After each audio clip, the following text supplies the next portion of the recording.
This is the Eat Well, Think Well, Live Well podcast.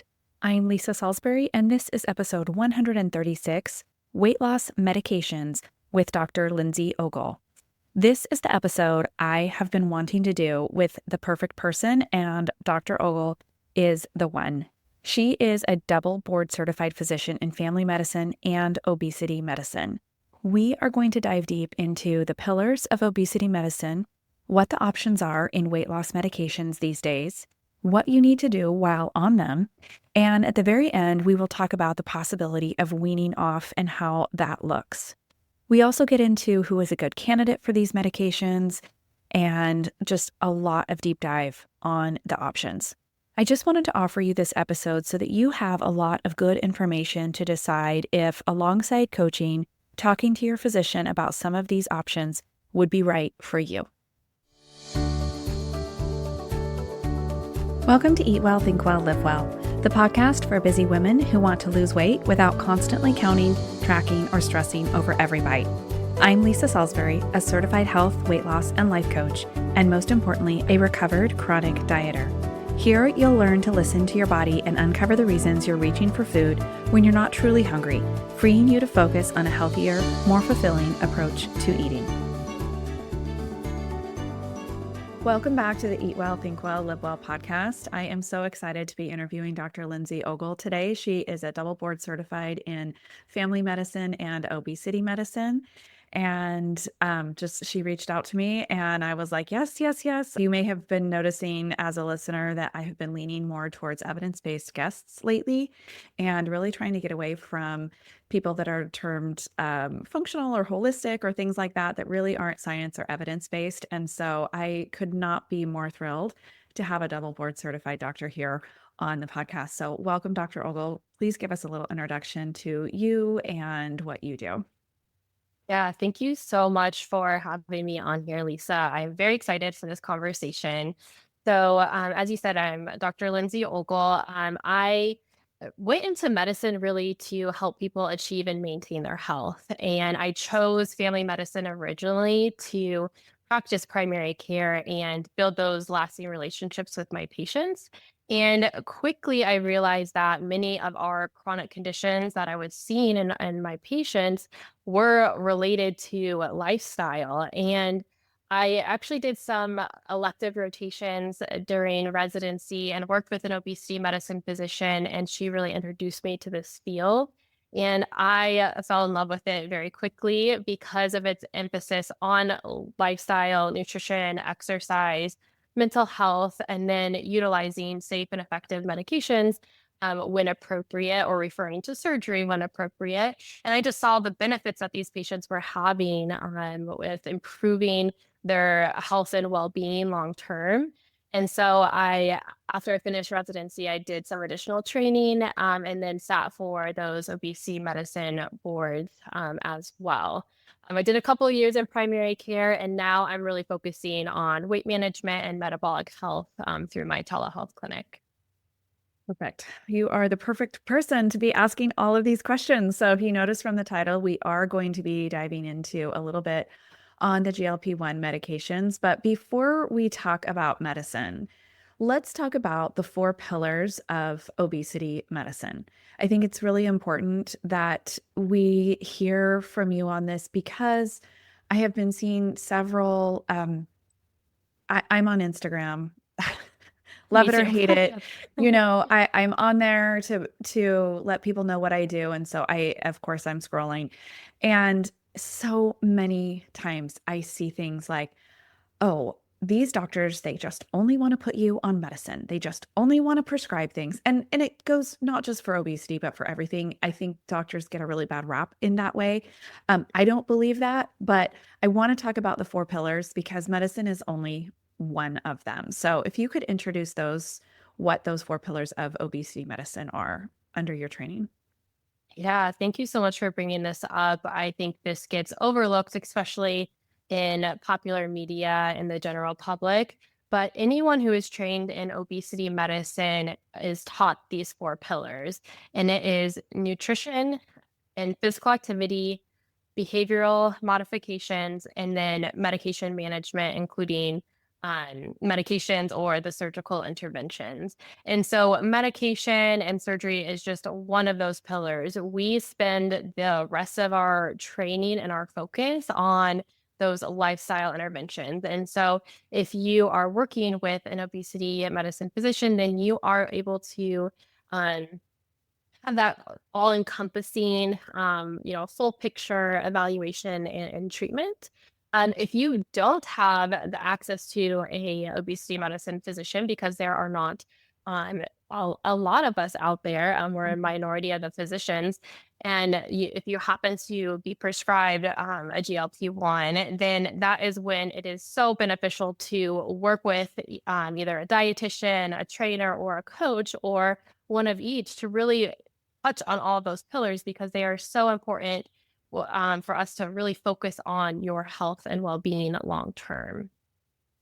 I love that. I of course specialize more in the behavior modification section of those on those pillars and helping people to figure out why they're eating when they're not hungry. And it's such a still important piece, even if you're on medication or if you've had surgery, you still have this, you still have a brain, and that brain Mhm. is still going to be stuck in some habit loops and that, you're not maybe aware of. And so that's where, coaching can really come in. So let's dive into really attacking some information as well as some misinformation on the GLP-1 medications. Can you start with some background, some context, things like how long they've been around? I think because of the increased popularity recently, it feels like they're brand new drugs. And spoiler alert, I know they're not.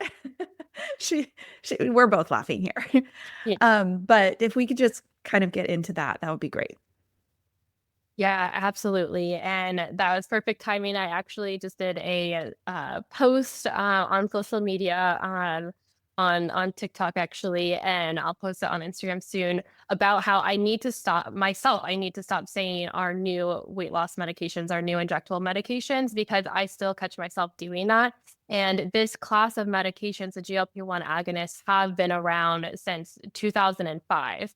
And so we have been using GLP-1 agonists initially for type 2 diabetes only, but we have been using this class of medications now for 20 years. And they were studied for years and years prior to that. So we have a lot of data and real world data, real life data on proving that they are safe and effective when used appropriately and for the right patient. And so, like I said, they've been around for a long time. I heard this great analogy, which I am going to continue to use moving forward. It's like our iPhone. So we had the iPhone version one that came out, and then every so often they have a new version, and it's an upgrade, and it's better, more efficient. It has more features in it, and it's very similar to this class of medication. So we started with it was Byetta was the name of the brand name of the first one. And then we've had new iterations on, there's been several iterations over time. And now we have our weekly injections on, and we have a couple of brand names that are now FDA approved for weight management rather than just type 2 diabetes. So that's why they feel new then, is because of the recent approval to use this class of medication strictly for weight management and not just for type 2 diabetes. Absolutely. Okay. Yes. Yes. I just think that's really like good to know as to why they feel new. Right, right. It wasn't that, doctors or the healthcare field was hiding the medications or keeping them for certain uses. They just were not FDA approved for that reason. They were very effective for treating type 2 diabetes, and we were seeing such great results. Our patients were feeling better, having more energy. They were losing weight, just seeing great outcomes. And then while we were watching how great patients with type 2 diabetes were responding to these medicines, then they were studied for patients without type 2 diabetes, and we saw very similar outcomes for those patients. And then that's when they were approved for weight management. Okay, perfect. So all medication comes with risk, as we know. Everyone has seen, the jokes about the I mean, Saturday Night Live has parodied drug ads forever about all of the different risks. So, of course, there's risks. But again, I think social media and popular culture has confused people as to what the risks are. So, from somebody who is, again, board certified in this, totally qualified to prescribe these medications, what are the risks? And then, of course, we'll talk about the benefits and why that is, of course, outweighing some of those risks. Yeah, absolutely. And every physician, like you said, with any medication we're prescribing, we are always thinking about risks and benefits because with anything we do, there are risks and benefits. And so we are wanting to make sure that those benefits are outweighing the risks for patients and for anybody who qualifies for the medication. For the most part, for the majority of people, those benefits do outweigh the risks. And I don't blame anybody for maybe being nervous about trying the medications because there are very scary headlines about what can happen if you take these medications. But in reality, if you are being prescribed appropriately by your physician or your provider, the side effects are fairly mild if they happen at all. So on average, about a third of people have GI side effects. So GI side effects are by far the most common, and that is really a result of how the medication works. So one of the ways that the medicine affects our body is that it slows the GI system down, the GI tract down. And so food sits in the stomach longer. And while that's happening, that can trigger nausea or acid reflux. And the slowing can also then lead to constipation or changes in bowel habits. And those can really be managed by making sure that we're eating small, frequent meals, staying really well hydrated, avoiding greasy or sugary foods, and then making sure we're getting enough fiber to offset that constipation. And then we always start at our lowest dose and then, I'm gonna interrupt you right here for a second, Dr. Ogle, and yeah. just point out this is where that one of those pillars of obesity medicine comes into play. We have to have behavioral modification along with the medicine. You don't just get to take the medicine and have it like quote unquote do its job. Like that was a lot of behavioral modification that you just listed. And so Yes. I just anyway, I just think it's interesting. Carry on. Yeah, that's it. That is a great point. Yeah, a great point. Absolutely. So I do think that that's very important to highlight because there's a disconnect between, taking a medication. I think that people think that medicine just like burns the fat off the body or increases Mhm. metabolism and automatically leads to weight loss that way. And that is just not the case. There are the medications are improving biologic changes that happen when somebody has obesity. And so that is what the medicines are correcting. They do not by themselves cause weight loss. Mhm. It's a tool to augment those behavior changes that you are working on to help you to be successful. But we start at the lowest dose and then slowly work our way up over time. And if at any point you're having, side effects on a regular basis, we always hold off on increasing the dose and maybe back down on the dose and address that until things have improved, and then we can go back to adjusting the dose if needed. The more serious side effects that we hear about are really rare, and a lot of them are related to weight loss in general. So I'm referring to like gallbladder disease, gallstone development, pancreatitis. We see this happen with any amount of significant weight loss, especially if it happens in a short period of time. So it's less from the medication itself. It's more from the fact that more people are losing weight on the medicine. And then the one that really any that we are very strict about is any personal or family history of medullary thyroid cancer. In animal studies, there has been an association of an increased risk of that specific type of cancer, medullary thyroid cancer. So we're very cautious if anybody has that in their family history or personal history, then they should not be taking these medications at all. Not a candidate. Yeah. Okay. So another risk I think that we see a lot, which isn't so much listed on, on the label, is the risk of losing more Mhm. muscle than fat. And this, people are very worried about this. And I think it's, again, common to be shouted in the grocery stores from wellness influencers, like, don't do that because you're going to lose all this muscle. And it seems to me like it's just along those lines with the gallbladder that we see this with Mhm. any rapid weight loss. If I was able to just snap my fingers and change your lifestyle overnight and you started losing weight, you would see this if you weren't actively combating what causes that. And I believe that that's the case with these medications, that people are not doing the two things, eating enough protein and strength training. Would you agree? I totally agree. Yes, yes. Those are so important for anybody who is losing weight. If you're losing weight from any means, then that is a concern. And we want to make sure that we are maintaining your muscle mass as much as possible. But there is no way around to lose some amount of muscle mass. So when we Sure. are Yeah. carrying more weight, we need bigger muscles to carry that weight. And so sometimes even just the ratio, maybe that maintains the same, as we're losing weight, but you're going to lose some muscle with that. But yeah. Yeah, if you have 100 pounds to lose, you Mhm. can't possibly make that all fat. It's just not a thing. No, You can't do that, but no, that doesn't happen no. because, yeah, like you said, you're going to have smaller muscles when your body is smaller because that is what you need Mhm. to function. Yes, yes, absolutely. The only way to do 100% fat loss is liposuction. Okay. Okay, so let's talk about why someone would choose a GLP-1 medication. I have had clients, I've had both. I've had clients that are like, I would never do, and for some reason, they just think that I think there's some stigma with it being quote unquote cheating, which I think is ridiculous. If my clients are open to it, I always say, ask your doctor. And I have coached clients that have been on medication, and so when someone asks me, well, should I work with you or should I get medication? I'm like, yes.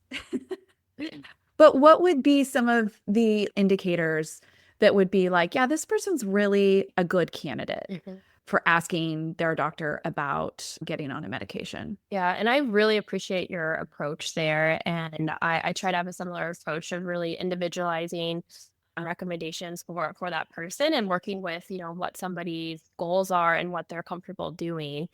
And I definitely agree with yes, and let's do both. Let's focus on the health and medicine side, and then let's focus on the mental health and behavior side as well.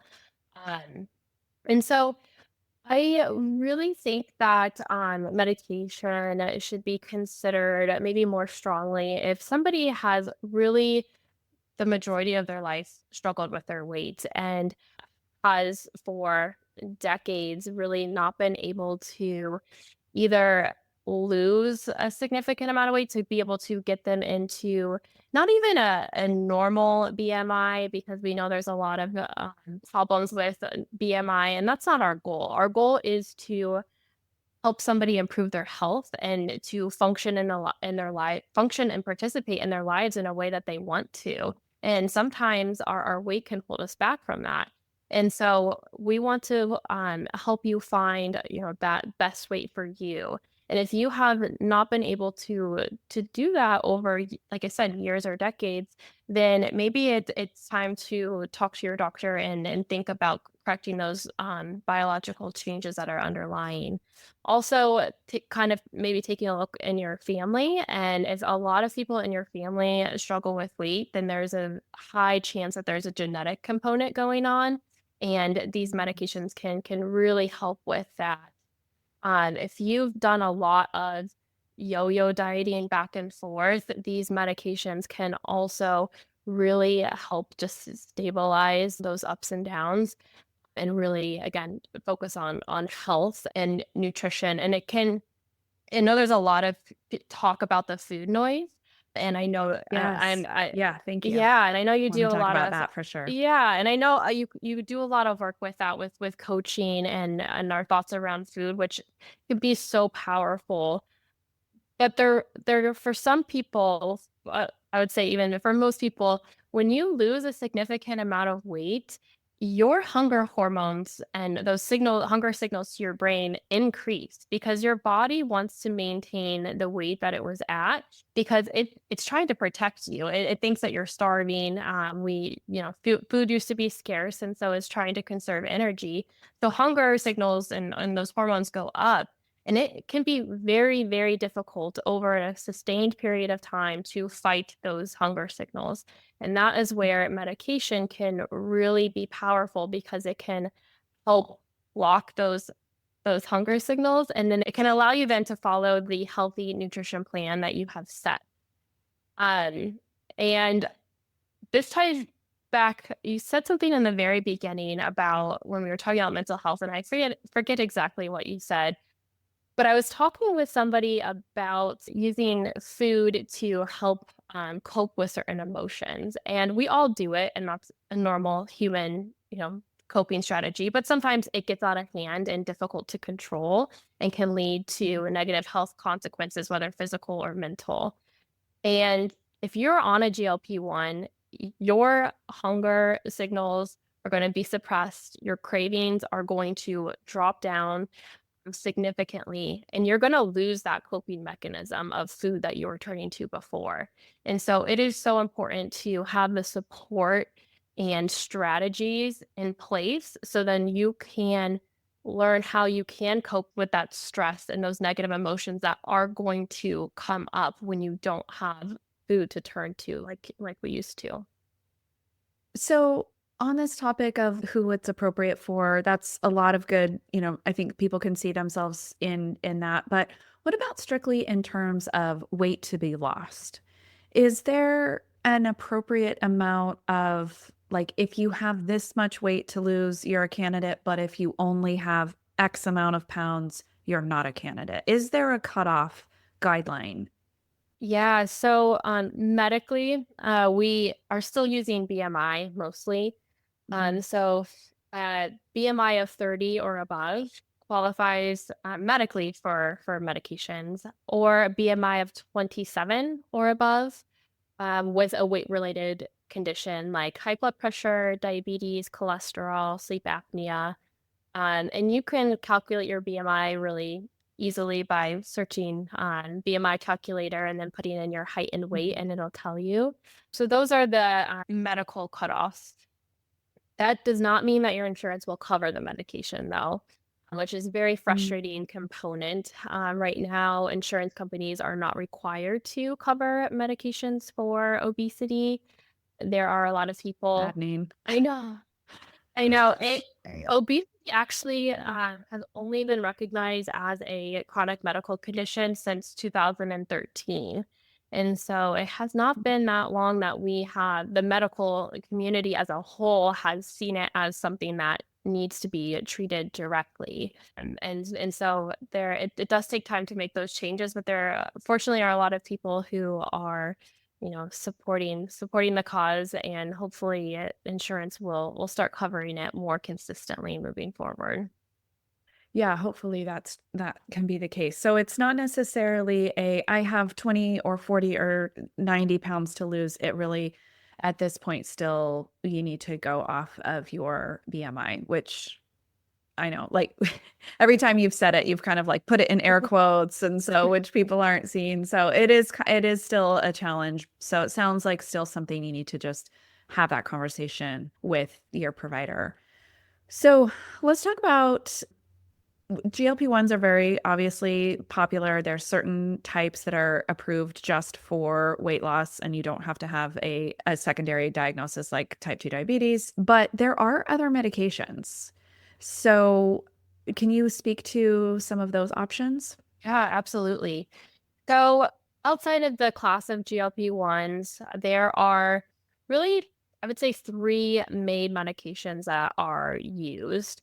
The first is phentermine, and phentermine was FDA approved in 1959, and so it's been around for 66 years. So another one that we have a lot of data on its safety for. It gets a bad rep because at one point it was combined with another medication that had significant side effects, but by itself, it has been proven to be safe. Again, in the Yeah. So I'm just going to say for those, I was kind of, I think in my early 20s when this happened. So you might be familiar with the combo. They called it fen-phen yes. because the other one also started with the prefix fen. So yeah, Yes, go ahead. yes, fen-phen, and so that is no longer available. But phentermine by itself, it is still an effective appetite suppressant, and so that's really where it helps a lot. So if somebody is having that increased hunger, when they're cutting calories, this can be helpful. This should really be done with or prescribed by an in-person provider because we want to monitor your vitals closely because it is a stimulant and it is technically a controlled substance. Although I always say, people are not selling phentermine on the streets. People don't really become addicted to it, but it is a stimulant, so it is controlled. The really great thing about it is it's very inexpensive.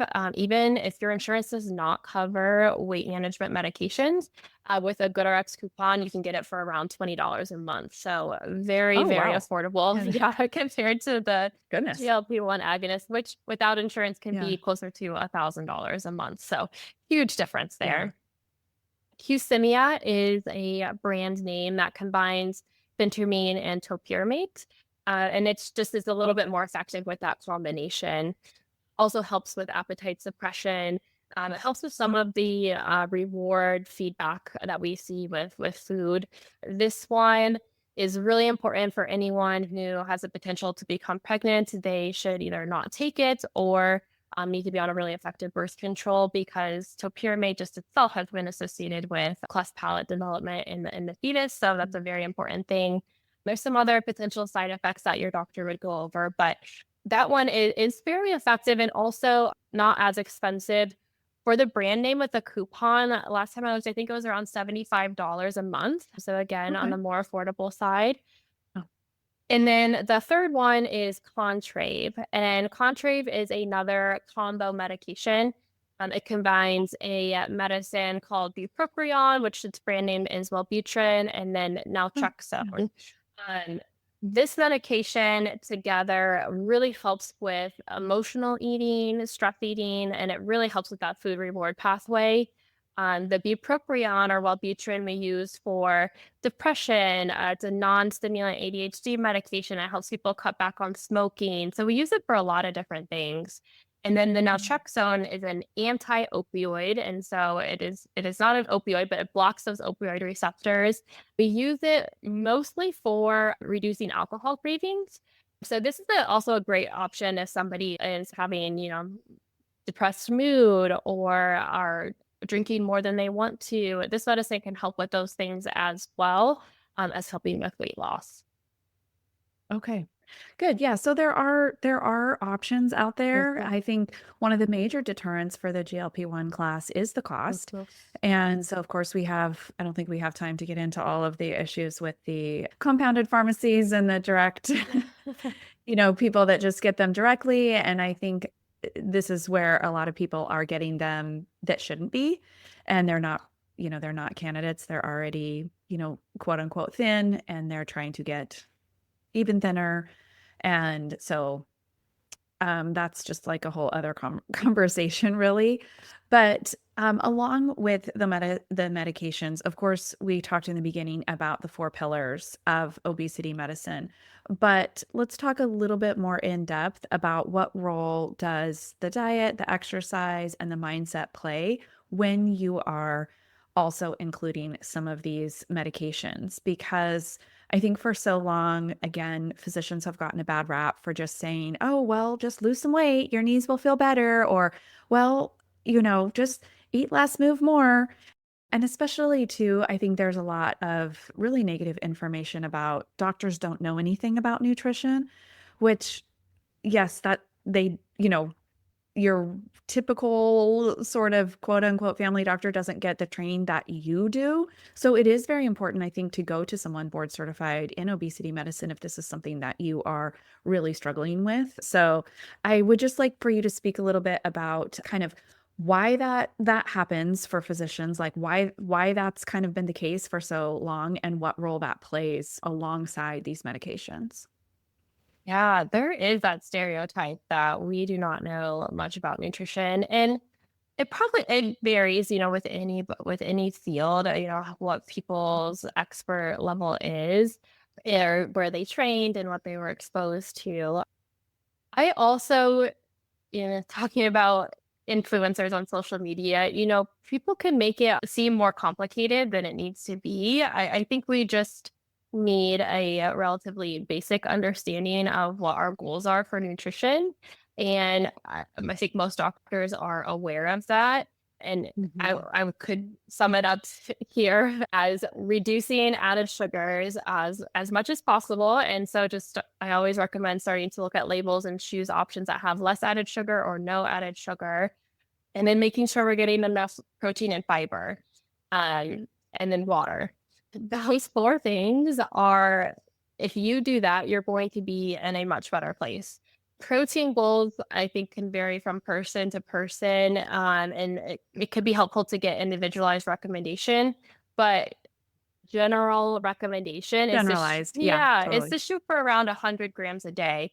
For some women, Yeah. it may be less. For some men, it may be more. But that's a good rough goal. For fiber, another good goal would be around 25 to 30 grams per day. And then water, it's enough. So this one is you can really individualize. So you want to drink enough water so where your urine is clear or light yellow. So you get that feedback constantly. So if you do those four things, like I said, you're going to be in a great place from a nutrition standpoint. And then to get protein and fiber ideas, we have Google, we have ChatGPT. They're amazing and have such great tips. And so I highly recommend utilizing those resources. I think it's so true. Like it's not a lack of information that we have on nutrition. It's really clear. And again, I think, and I don't know why I keep attacking the wellness influencers in this episode, but I think that people try to complicate it in order to sell their Mhm, product, in order to, and which is why I think I kind of struggle with getting clients because I'm not flashy. I'm not saying, "Oh, this is the one thing that you mhm, have to do. You've got to cut out this one thing you didn't know was making you sick and mhm, all of that garbage." Like, no. And I think a really good way, I'm sure you've heard this as well, to sum up those nutrition guidelines is the 30-30-30 rule. mm, 30 grams of protein per meal, 30 grams of fiber per day, and less than 30 grams of added sugar per day. mhm, And I think it's just, which is kind of really what you said, other than the actual number of added grams of sugar. That's a little high. I mean, I'd love to see it lower, but also I like to add in a lifestyle food, quality of life food, whatever you want to call it, pleasure food, mm, once a week, twice a week. And so that's going to push me over that 30 grams of added sugar. But then on other days of the week, I'm going to be in the 5 or 6 grams. And so I'm looking at that number over the course of the week, divide by 7. Does that make sense? Anyway, but I just like that 30-30-30 rule. yeah, I love that. And that is so sustainable and so reasonable that and straightforward. We all can follow that. And I totally agree. I see that all the time where things are kind of advertised. Yeah, you're missing that one thing. You didn't know this. I'll tell you, just sign up for my email list or something. Um, There's no secrets. So and I think this is to the point of like, it's okay if you see the statistic that doctors didn't have, 62 billion classes in nutrition, because it's just not that complicated. It's the doing it. It's Mhm, not the knowing the information. It's that third pillar of the behavior modification of turning the package over and looking at the added sugar and making a conscious effort to include protein and where am I going to get fiber and how can I eat more beans and mhm, that kind of thing. And that's all the behavior modification. It's the nutrition piece is actually not mhm. complicated. Yeah, and I will also say, so we didn't mention this earlier, but I found Lisa through a coaching program that I was, I guess, a student of, and she ended up being certified as the life coach from there. And something that was so powerful that I learned from being coached myself was just not beating yourself up after you made a quote unquote mistake. And once I was able to learn that through the help of my coach, that was a life changing skill that I developed. And we see that all the time with diets. And so if we set out our best laid plans, we are going to follow this strictly. And something happens and we overeat or we bring something in that wasn't in our nutrition plan, our protocol, whatever we're calling it. And then we beat ourselves up. We say we're never going to get our results. We're, not disciplined or not worthy. And then we overeat and, go off the rails. If we are able to stop ourselves at that moment and give ourselves some compassion, then we can accept what happened, which is normal, that happens, and then we can move on and continue moving forward. And so I'm sure you see that all the time with your clients. Yes, that's definitely a major thing that I teach. And if my listeners haven't signed up for my What to Do When You Overeat 3-part video series, actually, that's one of the major things I talk about is, we're just going to be kind. We're just going to be kind. It goes a long way. Let's start there. Yeah. Okay, so I kind of interrupted. We kind of got a little off the rails, but we were talking about the role that diet, exercise, and mindset play as far as when you have a patient on these medications. Like, what is your advice to them? We spoke about the nutrition, so let's get back on track on that question with the exercise as well. Yeah, so for exercise, same thing. It does not have to be complicated. And I want to meet everybody where they're at. So if you are not exercising at all, then it is not reasonable to expect, you to tomorrow start exercising an hour a day every day. What our goal would be 5 minutes twice a week. It could be as simple as that. And I always encourage people to choose something that they enjoy doing. Exercise is not a punishment. It is not to make up for calories that you consumed. Exercise is for your physical and mental health. We all need to do it no matter what our body size is.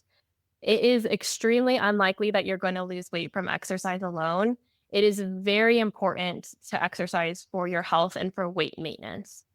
And like I said, start where you're at and then work your way up. The recommended amount of exercise for all Americans is at least 150 minutes a week. And you can split that up however you like, whether that's 30 minutes, 5 days a week, or however fits in your schedule. And ideally, it's a combination on cardio and resistance training. And the resistance training portion, the goal for there would be at least 20 minutes twice a week. And that it can be body weight exercises. It does not have to be CrossFit. We can do what you are comfortable and able to do. And there are so many apps available. I just signed up with Peloton and I've been very happy with their app. And you can choose a 20-minute exercise body weight, and you can do it. You can do as short as 5-minute exercises with them. And they're so positive. I really like their app. And then I have a mentor who created GLP Strong, which is created for people who are on GLP-1 agonists, but you don't have to be. It could be for anybody. And it's also tailored for people who are new at resistance training. And it's just 20 minutes. It's that 20 minutes twice a week. So very accessible. You can do it in your home. So those are my recommendations for physical activity. Perfect. Yeah. Pretty standard. Again, not complicated. Just get out there and move. I just want to add that walking counts. Just thinking that. Okay. I just think some people are like, oh, well, all I can do right now is walk. That's all I'm physically able. That is perfect. Mm-hmm. Do that. Start there, get going. And hopefully too, if you live in a place where you can get some sunshine while doing it, it's raining here today, so I actually took a walk at my gym on the treadmill today because it actually was my day for walking. So I was like, so it's not as fun, but walking counts. And the other thing I just want to add to is I typically, when I go to do my lifting, strength training workouts, typically it takes me about an hour to do the assigned regimen. I have an online trainer that I use. And this past week, actually, on Tuesday when I was lifting, I did not get to the gym on time. That's my fault. And I had appointments backed up to that. And so I was like, this is all I have time for. And so I didn't do every exercise that was prescribed. And it still was like 40 minutes. I'm like, this was still totally worth my time. And I think that's another mindset piece is to do what you can, even if it's not what you did in your 20s, or even if it's not a full hour. Sometimes I think because fitness classes tend to be a full hour, we think, well, that's how long you should, quote unquote, exercise. And that's just not the case. If you have 20 minutes, spend 20 minutes. If you have 15, if you have 5, whatever you have, and then also just try to get movement throughout the day. And that's not part of your 150 minutes, but just that NEAT portion, the non-exercise activity thermogenesis, Mhm. the acronym is NEAT, NEAT. Do try to move around during the day. Taking the stairs is, the proverbial example, but there's lots of ways to get some movement throughout the day. Yeah, and I was just looking at these recommendations recently, and they did make a comment about, if somebody is not able to dedicate time right now for exercise, then getting at least 5,000 steps a day was pretty similar to that 150 minutes per week. So, yes, you can move throughout the day, and that counts as well. And definitely walking counts. I love that. Good. And then that last piece, just the mindset. What do you recommend there? Do you recommend that your clients, or sorry, you have patients, I have clients. Do you recommend that your patients seek out mindset, behavioral modification, coaching, support? Do you provide that as a board certified obesity specialist? Or, if somebody's getting these medications from just their family doctor or their, gynecologist, I don't know who all can prescribe these, but if they're getting them from someone who's not board certified, then would they want to seek that out in another form? I think this is another one that's individualized, and I don't directly do like coaching or therapy, but when I'm listening to my patients and how they are talking about themselves or the terms that they're using or what they're focusing on, I definitely try to redirect one towards health focused goals and reminding them where they've come from. I think a lot of times we get to a certain point in our journey, whatever that is, and we forget where we started. And kind of that new spot is our new normal. And we don't see how amazing, we have become, or I mean, we always were that amazing, but the amazing and accomplishments that we have had. So I always am reminding patients about that, and reminding patients to be kind to themselves. Screening for eating disorders, depression, anxiety, adverse childhood events, those are very common in people who have excess weight.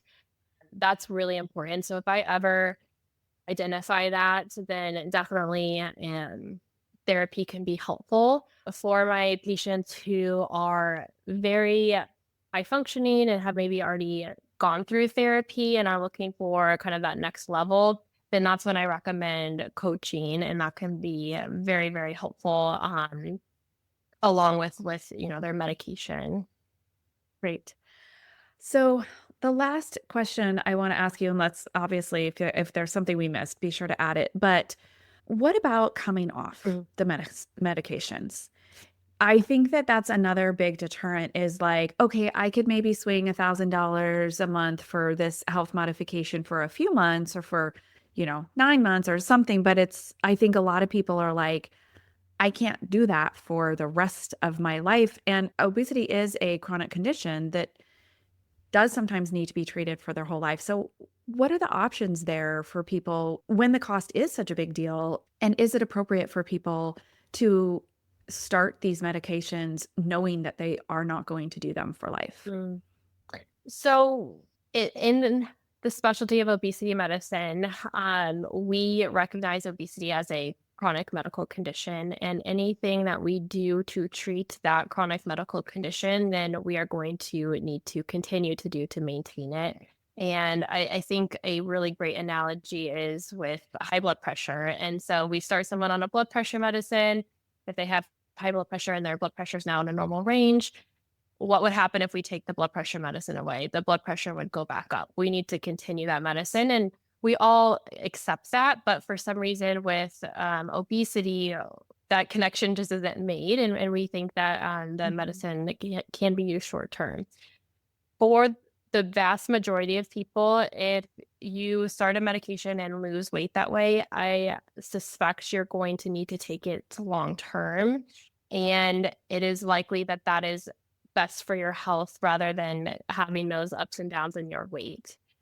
That being said, what I do with my patients is when we get to our goal weight, whatever we determine that to be for them, and we're, we're at our best weight and we're feeling healthy, then I do slowly wean the dose down as tolerable and able, or sometimes space out the injections a little bit.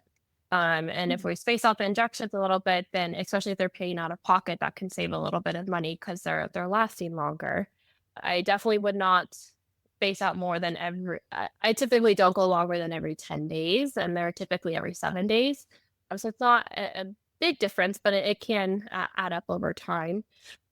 I think this also ties back to when we were talking about earlier about who should be on the medications with, if somebody has really struggled with their weight for over a decade or more, and their family also all struggles with their weight, then this is a very high chance that you're going to be on the medicine long term.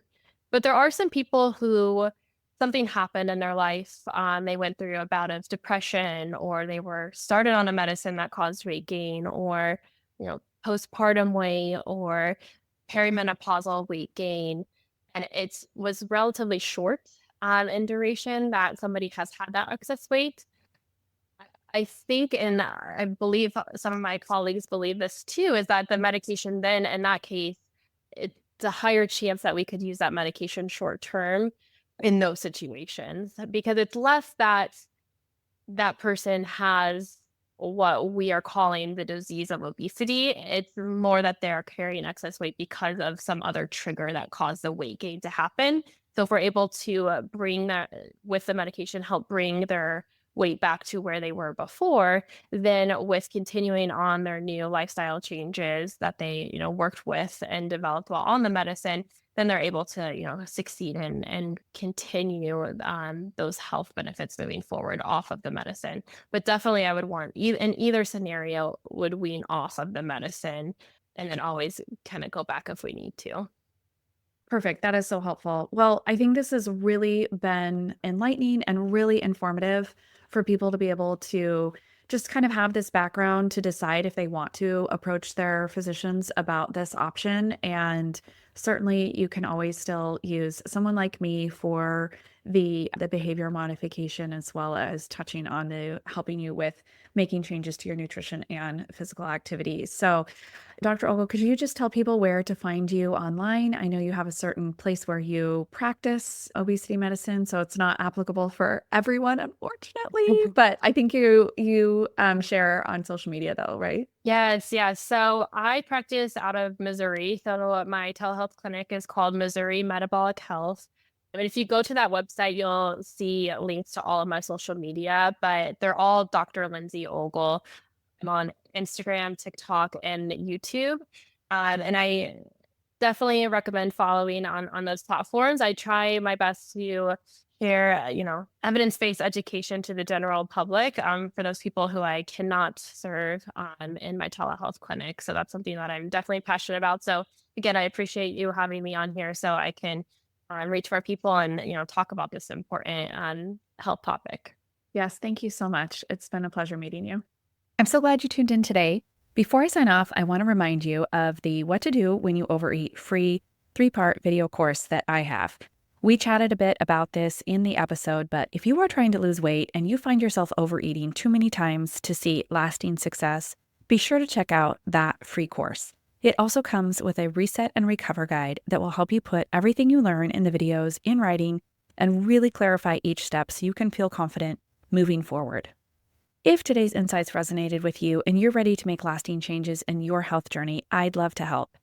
Book a free consult session with me to see if my full 12-week one-on-one coaching program is right for you. You can schedule it at the link in the show notes. Remember, it's not just about the food. It's about empowering yourself with choices that truly serve you. Have a great week, and as always, thanks for listening and sharing. the Eat Well, Think Well, Live Well podcast.